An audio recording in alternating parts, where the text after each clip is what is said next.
like I've been teasing in the videos previously in this series, finally got it off the frame, sitting on sawhorses. How I got it off the frame was with mill ends, which in the last video I just posted, I cut some 6-inch slabs 31 feet long for beams for my shop edition, which I'll be trying to do this summer. Just got to get the time and get it stopped raining.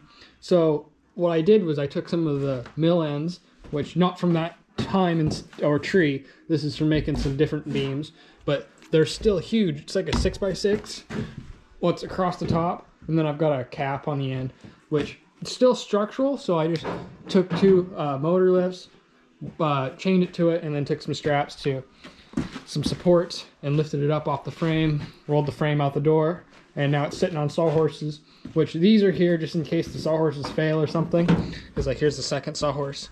So I've got it here so I can work on the front lip that's rusted out, which I sandblasted the other day. It's all rusted out through here, so I have to remake that. But today I'm going to be remaking this part that's all rusted out right here, which I already got chalk lined out because I sandblasted it, and these are the pitted rust spots, which it's not it's pretty.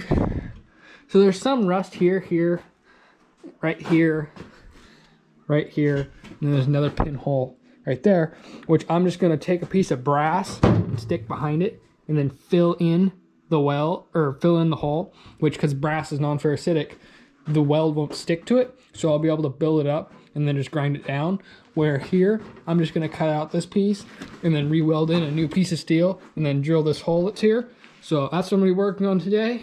I got to grind off some of this silicone, which is what seals the airbox, because this is where the heater goes for the car. So your heater lines go in here, which go to the motor.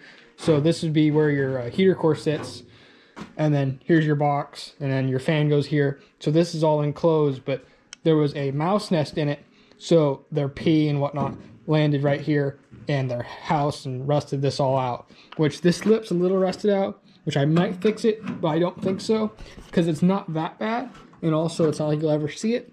So I'm going to get this cut out, and I'll bring you guys back for making the template and welding it in. Got the piece cut out. On the front side, it doesn't look that bad, but on the back side, you can actually see how rusted out it is. So I'm going to rough cut a piece. Here's the rough cut piece. So it kind of roughly resembles the size of the hole. It's overcut, so it's bigger than what it's supposed to be. So like if you look at the very top, it's about 1/4 inch too high. And then I'm going to take a flap wheel all the way around it.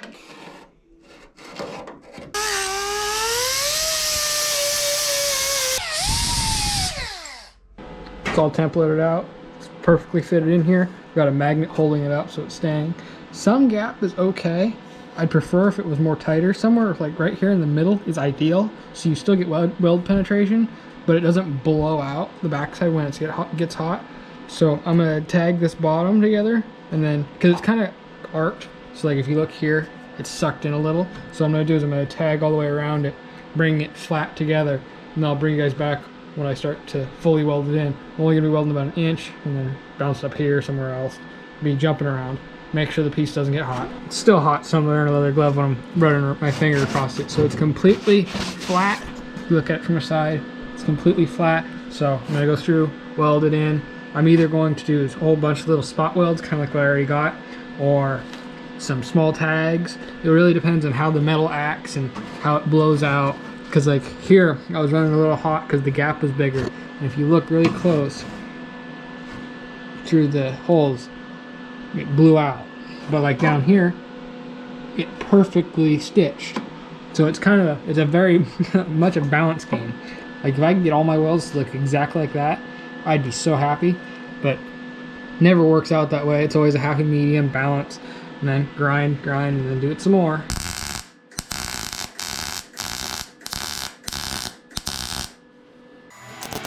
I see her rolling up, Uber black Cadillac, high heel boots and a sexy body full of tats. Baby's bad, oh baby's hella bad. After her there ain't no coming back. Wanna take a run at that.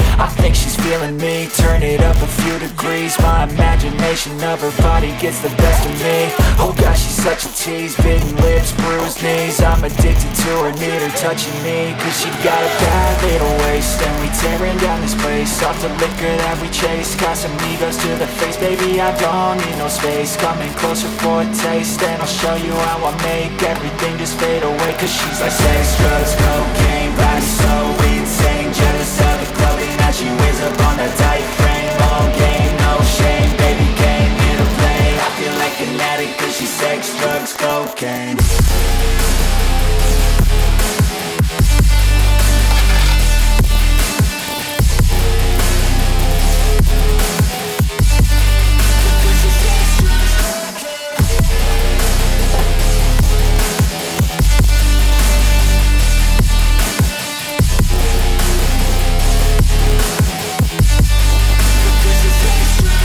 Got a fine little body and her mind's kinda naughty.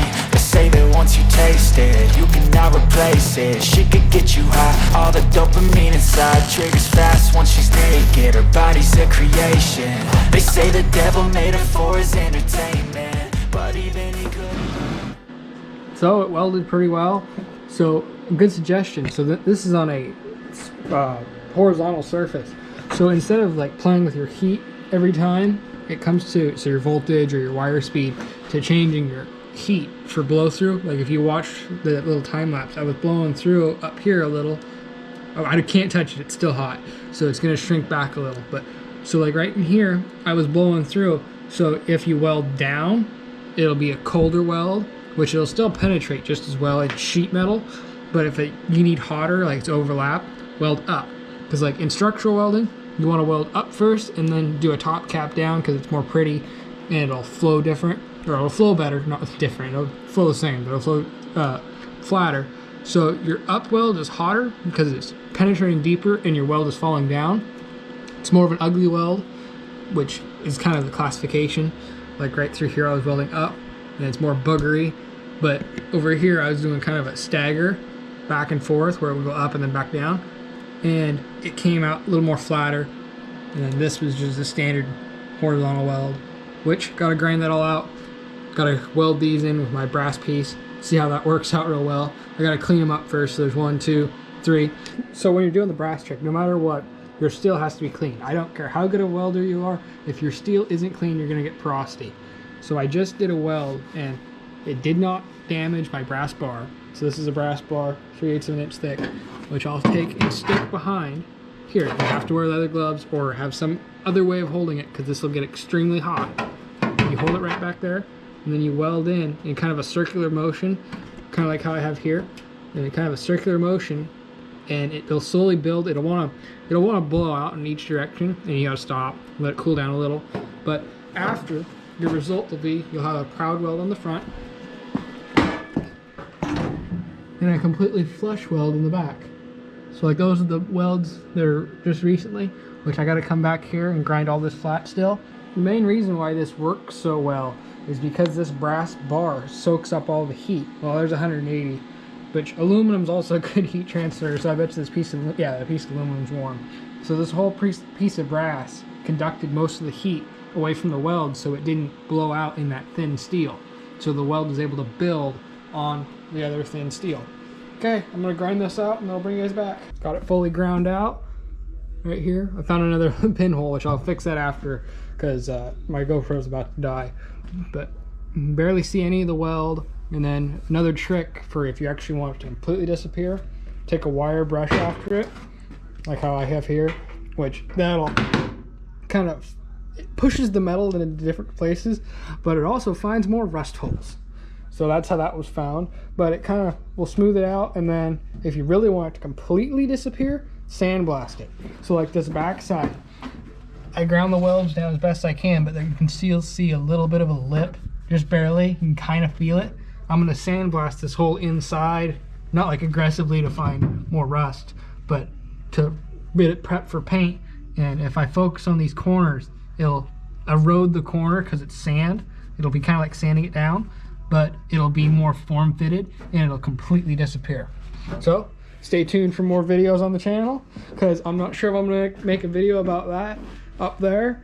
I know I'll throw some clips in if I make them in the next video, but that's probably going to be a headache and a half to make, because here's a remanufactured piece, but like the corners don't line up right. So this one's going to be a challenge.